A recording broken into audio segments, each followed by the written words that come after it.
Hello everybody, this is Sophie Burch, the Mama Coach, unless you don't know already.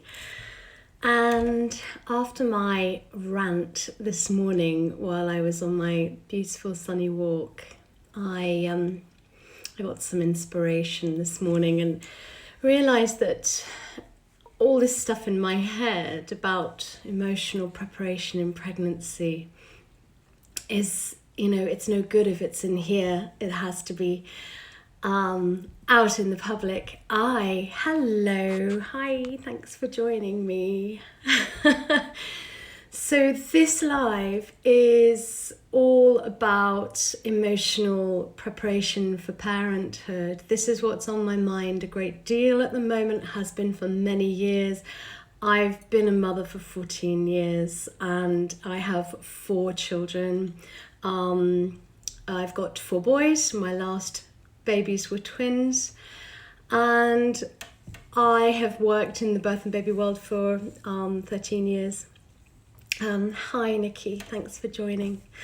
So what's been on my mind recently so much, and the more research I do into emotional preparation in pregnancy for parenthood. Thanks very much for that compliment about my hair. That's completely thrown me from what I was saying. You're a babe, thank you.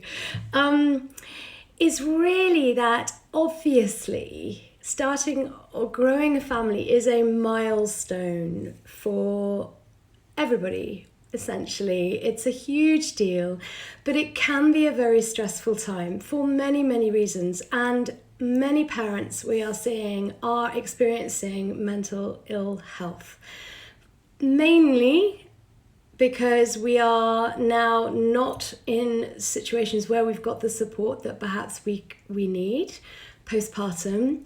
That means our village, our support with our family. We're often further away from family members, and perhaps we're less likely to be feeling like we can actually reach out and ask for help. Hi, thanks for joining. So there are many, many factors for this, but considering the fact that mental ill health of parents can actually have a negative impact on the development of their children, obviously it's not always the case, but we really need to be taking notice of this. I think we are missing a trick by not putting more emotional and psychological preparation into pregnancy and antenatal classes and into early parenting.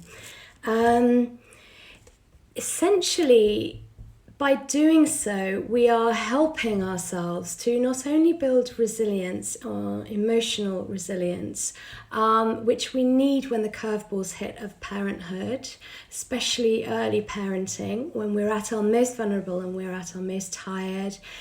There is so much in terms of the transition and the changes that are happening when you step into parenting. It's a bit like crossing a wobbly bridge. It can be pretty scary. And if you haven't done the emotional and the psychological preparation beforehand, or you don't know what to expect, it can be a pretty big shock to the system. So my question is, why are we not doing more in pregnancy? And mainly, having looked at it and researched and asked questions, it's generally because when we get pregnant, we don't want to be thinking about the stuff that's going to go wrong. We want to be thinking about all the great things. We want to start planning for this new baby coming into our arms in a really positive way. We want to be thinking about all the beautiful things we can buy for our baby and for ourselves and for our house and bigger cars. And we don't want to be thinking necessarily about what's going on in here and how emotionally it impacts us, both personally and also in our relationships too. If we were to put in the same amount of time, effort and money into preparing for our babies, not only with the antenatal classes that we go to, but with emotional backup, emotional preparation, relationship coaching, really looking into how we can step away from some of the things that perhaps aren't serving us anymore and move into parenting feeling a lot lighter, or perhaps starting to deal with some of those things. it can be tremendously useful.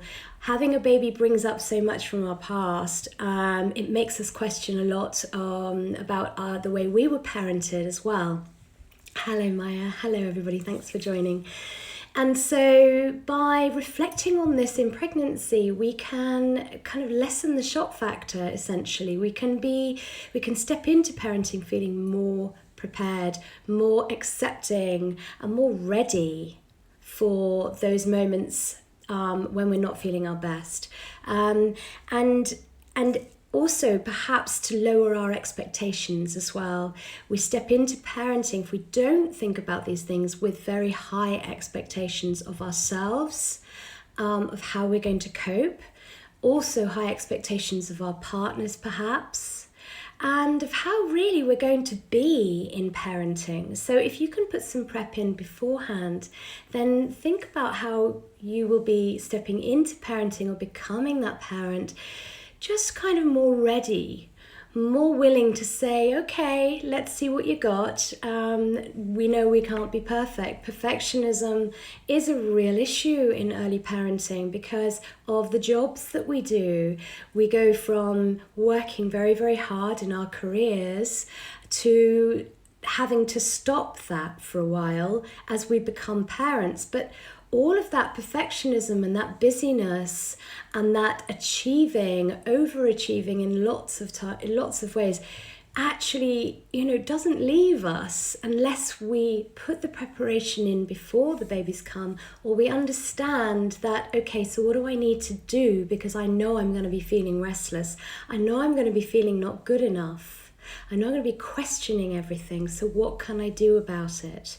So putting in some of that preparation beforehand is going to be so beneficial. It really can help to reduce the risk of mood disorders postpartum. Obviously, it doesn't completely take away the fact that we are exceptionally tired and exhausted, and that those curveballs will hit, those challenges will be there, but it can help us to feel and be more resilient and to understand those thought processes when they crop up, and to perhaps apply some techniques like mindfulness and relaxation and self-care that will really help. Because if you get conditioned into doing that, when the time comes, you'll be far more able to deal with those dark days or to accept them. And when it comes to partners and dads, if they do this with you, think about how strong that is going to make your relationship. It'll help you to address some of the issues perhaps that are cropping up for you time and time again. No couple is perfect. And for whatever reason you're bringing a baby into your relationship, it's really useful to look at what is going to come between you as well as that baby. So putting the prep in pregnancy goes so far into your future if you really think about it. So my question is to all of you, it is normal to step into pregnancy and find it a challenge. It is normal to find the lack of sleep really difficult. It is normal to feel fearful, to have high expectations of your body, of your recovery time, of how your lifestyle might not change, of how it will affect your relationship. But what is not normal is the guilt, the shame, the feelings of being trapped, feeling alone, the lack of support, the overwhelm, all of this that comes with being a new parent. And if you can put the stuff into before this happens, it will really help to prevent the proverbial hitting the fan. And also may well give you the inner strength to be able to notice when things aren't right, perhaps when it's time to worry a little, if things aren't going well for a while and you're starting to feel low for long periods of time and you're not feeling yourself, then perhaps this will give you the tools and the resilience to be able to, and the courage to be able to step up and reach out for the support when you need it. What happens so often is we see so many people just thinking, I can cope, I can deal with it, I'm okay.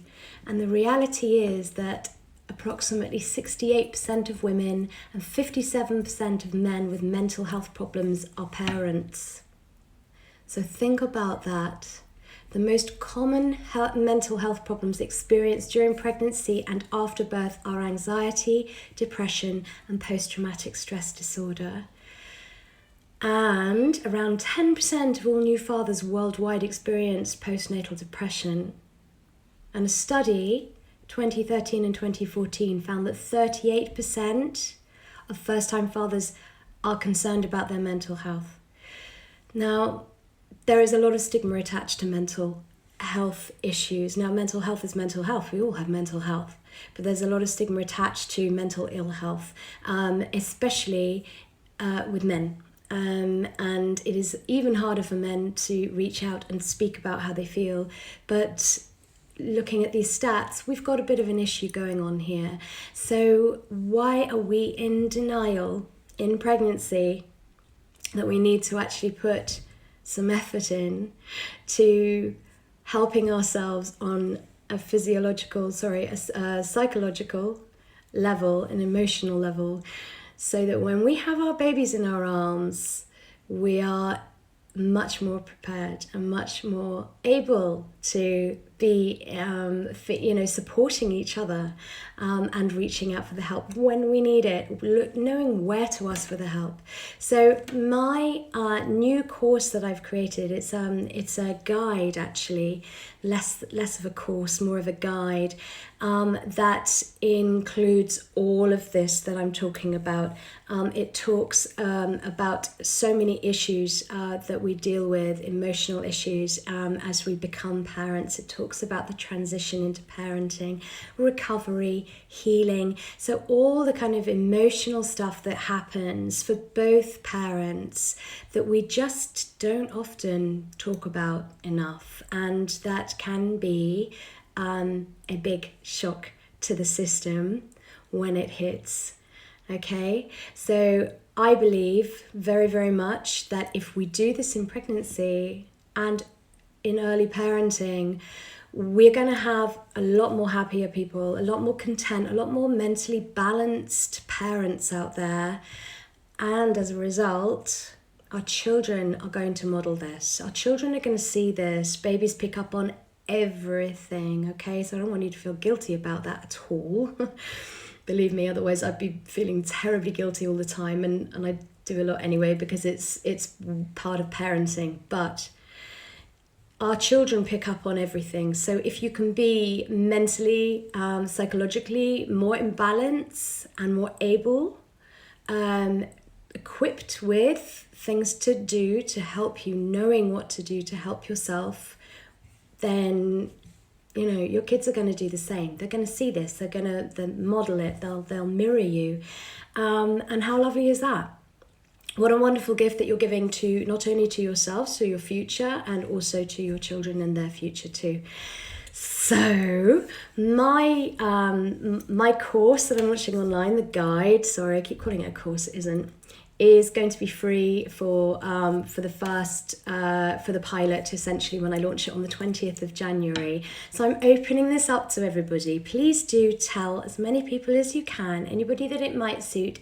It's good for anybody in pregnancy and in early parenting, really in that first year of parenting. There are 6 sections you can go through in your own time, and then there's weekly live Q&As, a bit like what we're doing here, but it'll be more of a Q&A with me in a Facebook group.